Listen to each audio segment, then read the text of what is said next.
안녕하십니까. 이번 시간에는 초보자들을 위한 자소서 쓰는 방법에 대해서 알려드리겠는데, 이번에는 특히 인문 3경 중에서도 MD, 마케팅, 그리고 영업관리 자소서 쓰는 것에 대해서 좀 더 생각해 보려고 해요. 보통 자소서를 전체 쓰시는데, 하나를 가지고 이거 복붙해서 여러 군데 사용하시는 경우가 되게 많은데, 물론 이것도 하나의 방법일 수 있겠지만, 어, 지원하는 직무에 따라서 자소서를 조금씩 다르게 해야 돼요. 그래서 그 하나로 쓰기보다는 하나의 소스를 가지고 MD를 쓸 때에는 이런 방식으로, 그리고 마케팅을 쓸 때에는 이런 방식으로, 그리고 영업 관리를 쓸 때에는 좀 더 영업 관리에 맞는 것을 먼저 써야 된다고 생각이 들어요. 그래서 그거에 앞서서 먼저 MD와 영업 마케팅과 영업 관리의 차이에 대해서 좀 알아봐야 되는데, 물론 이게 그 자소서라는 게 다 똑같아요. 우리가 대학교 생활을 하면서 많이 똑같은 소스를 가지고 있잖아요. 아니, 활동하는 게 다 비슷하다고 생각이 좀 들고, 그때에도, 뭐 이렇게 다른 점이 없기 때문에, 이 다른 것을, 물론 활동을 열심히 하신 분도 있겠죠. 그지만, 그 하나의 소스를 가지고 다리하기 위해서는, 먼저 MD 같은 경우에는, 공통적으로, 그 영업 관리나 마케팅이나 MD 같은 경우에도 하는 일이 다 비슷해요. 시장 조사를 한다던가, 그리고 데이터 분석을 한다던가, 그리고 트렌드 파악을 한다던가, 그리고 프로모션을 기획을 한다던가, 판매 증진 계획을 세운다던가, 상품을 기획한다던가, 프로세스를 이렇게 어레인지 한다던가 하는 거가 좀 다 비슷하고 협상을 하는 경우도 좀 많이 있겠죠. 근데 이게 다 영업 관리나 마케팅이나 MD나 다 비슷하게 하는 거예요. 그런데 여기에 따라서 좀 더 뉘앙스가 좀 다르게 돼요. MD는 이런 뭐 데이터 분석하고 소비자 니즈 파악하고 트렌드 파악하고 그리고 뭐 상품 기획하고 뭐 하고 있는데, MD 같은 경우에는 이 목적이 트렌드에 맞는 새로운 상품을 구축하기 위해서 라는 단서가 날아서 자기소개서를 쓸 때, 좀 더 다른 것과 차별화되기 위해서 새로운 상품을 기획해야만 했다라는 단서를 달고 출발을 하시면 좀 더 MD스러워질 수 있고요. 그리고 마케팅 같은 경우에는 주로 하는 일이 데이터를 분석해서 소비자 트렌드를 파악을 하는 거고, 그 다음에 뭐 상품을 기획한다던가 아니면 프로모션을 기획한다던가 가격 정책을 변화한다던가 이런 일을 포피라고 많이 들어보시잖아요. 그 포피 하는 일을 되게 많이 하는데, 보통적으로 봤을 때는 밖에서 나가는 것보다는 데이터를 중심으로 해서 뭔가의 분석을 통해서 하는 경우가 많기 때문에, 뭔가를 할 때 시장 트렌드를 파악을 하고 분석을 했다, 그래서 어떤 결론을 도출했다는 식으로 좀 더 쓰면 좋겠죠.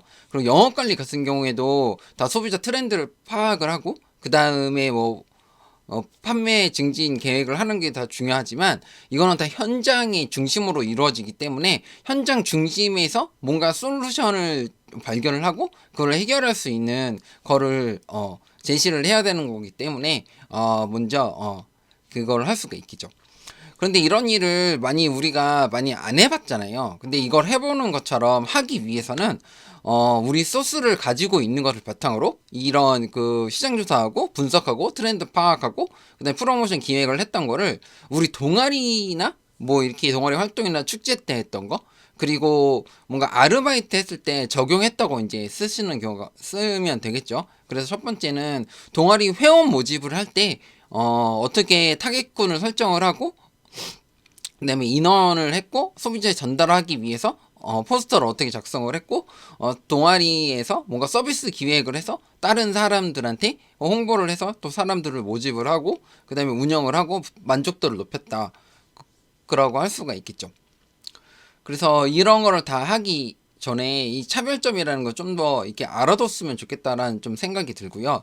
그거랑 이런 걸 먼저 하기 위해서는 소스를 먼저 정리해야 돼요. 소스를 정리하는 거가 5가지가 중요한데, 첫 번째는 전공 과목과 그리고 과제했던 거 있죠. 과제했던 거를 먼저 좀 살펴봤으면 좋겠어요.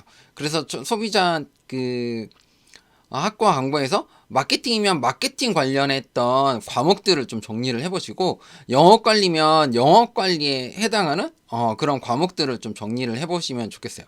근데 마케팅이나 아마 MD나 비슷한 과목이 이제 속하게 되겠죠. 그리고 두 번째는 팀플 과제 했던 거 있죠. 그 팀플 했던 것 중에서도 약간 내가 지원하고자 하는 그런 회사에 맞는 팀플레이 했던 거를 좀 더 뽑아내면 좋을 것 같아요. 그리고 봉사나 동아리 활동 또 정리를 해보시고, 그리고 알바 인턴 했던 거, 그리고 마지막으로 교육 수상했던 거를 먼저 소스를 먼저 내가 무엇을 가지고 있는지에 대해서 쭉 정리를 해보시고, 그거에 대해서 작성을 하시면 된다고 생각이 들어요. 그리고 자소서를 먼저 쓰실 때 중요한 것은 기본 자소서를 먼저 만들어야 돼요. 아까 말씀드렸을 때 하나는 써놓고 여러 군데에 이렇게 하지 말고 직무마다 쓰라고 했잖아요. 그 바탕이 되는 자소서를 한 먼저 만들어 보면 좋겠다고 생각이 들고, 그때는 이제 성장 과정, 그리고 지원 동기, 그리고 성격의 장단점, 그리고 직무 역량, 활동상, 입사 포부 이렇게 나뉠 수 있겠죠. 이거에 대해서 이제 쓰면 좋겠고, 첫 번째 여기 중에서 그 여러 가지 항목 중에서 가장 중요한 것은 첫 번째 항목이에요. 직무 역량이 중요한 게 아니라 첫 번째 항목이 가장 중요해요.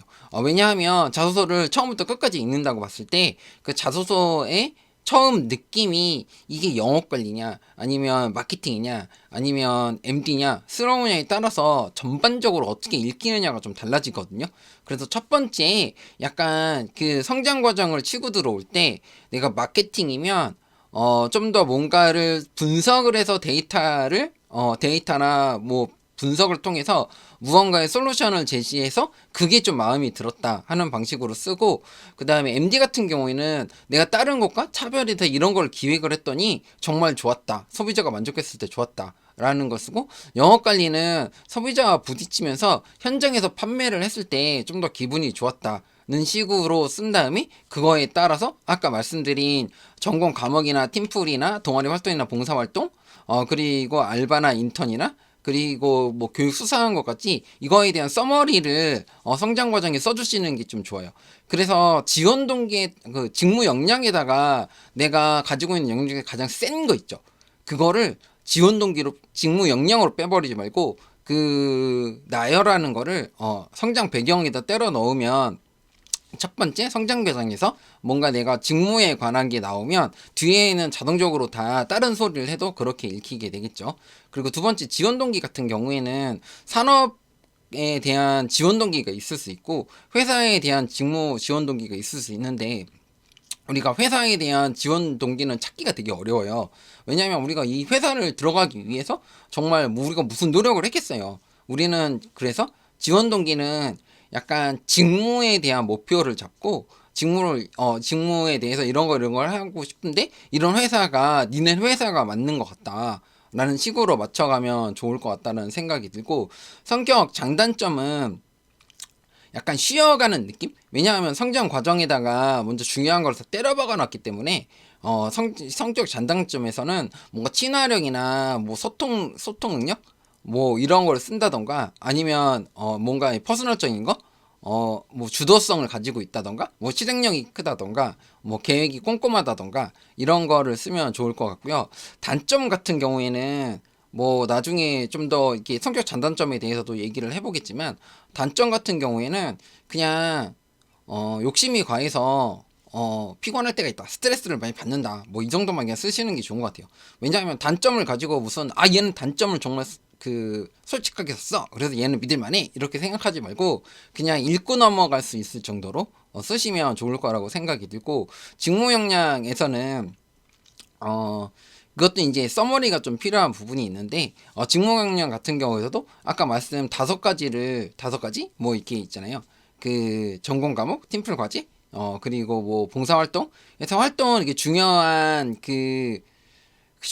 단어들, 그런 어구를 그 성장 과정과 이 직무 역량이 배합을 해서 하면 될 것 같다라는 생각이 들고, 그리고 활동 사항 같은 경우에는 뭐 어학 능력을 좀 더 말해보고 싶다, 강조해보고 싶다 그러면 해외에 나갔을 때 해외 사람들이랑 어울렸던 거, 뭐 이런 거를 쓰셔도 되고, 입사 후 포부 같은 경우는 대동소이하다고 생각이 들어서 입사 후 포부는 그렇게 차별점을 갖기가 되게 어렵다라는 좀 생각이 좀 많이 들었어요. 그래서 입사 후 포부 같은 경우에는 그냥 나는 하나의 그 롤모델을 세워놓고 저는 뭐 또 이 직무에서 어떤 사람으로 발전하고 싶다라고 생각이 들어서 뭐 이런 걸 하면서 이렇게 발전하면 좋을 수 있을 것 같다 라는 생각이 들고, 그리고 입사업 포부 쓸 때 그 해당 직무에 대해서 직무마다 그 공고에 원하는 사람이 나올 수가 있어요. 이런 직군에서 뭘 하는 사람, 이런 거 뭐 이런 능력이 있는 사람을 뽑을 수 있다, 이런 공고가 나오면 그 점을 참고하셔가지고 그거를 내가 앞으로 하겠다라고 쓰시는 것도 하나의 방법이 있을 것 같아요.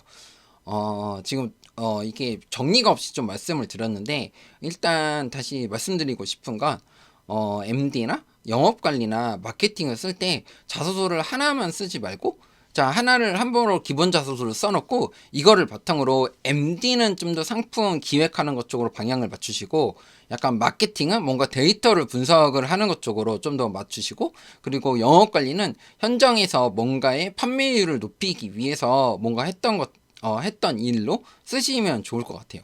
그래서 그리고 한 가지 더 말씀드리고 싶은 거는 그 직무를 하나만 정하지는 좀 않았으면 좋겠어요. MD나 모듈 보통 취준생들 보면 그냥 MD나 그 마케팅을 되게 많이 하고 싶어들 하는데, 그거는 되게 적어요, 소수가.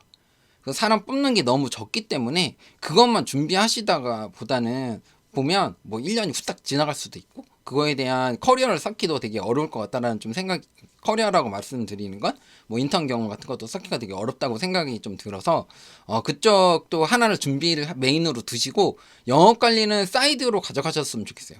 그래서 최소한 인문 상경 같은 경우에는 직무를 2개 정도는 가져가시고, 그리고 그 2개를 바탕으로 자소서를 따로따로 써놔야 되는 거죠.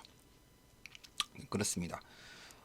그래서 뭔가 이게 쓰기가 되게 쉽지는 않죠. 근데 지금 오늘 이제 그 전반적으로 그냥 말씀드린 이유는 이 전반적인 거를 이게 좀 다르다는 개념을 알고 있어야, 그래서 또 디테일하게 들어갔을 때 어떻게 바꿀지가 좀 결정나기 때문에, 일단은 그 일반적이더라도 좀 더 이런 방향성이 있다라는 것만 좀 알아뒀으면 좋겠다는 생각이 듭니다. 네, 알겠습니다. 네, 감사합니다.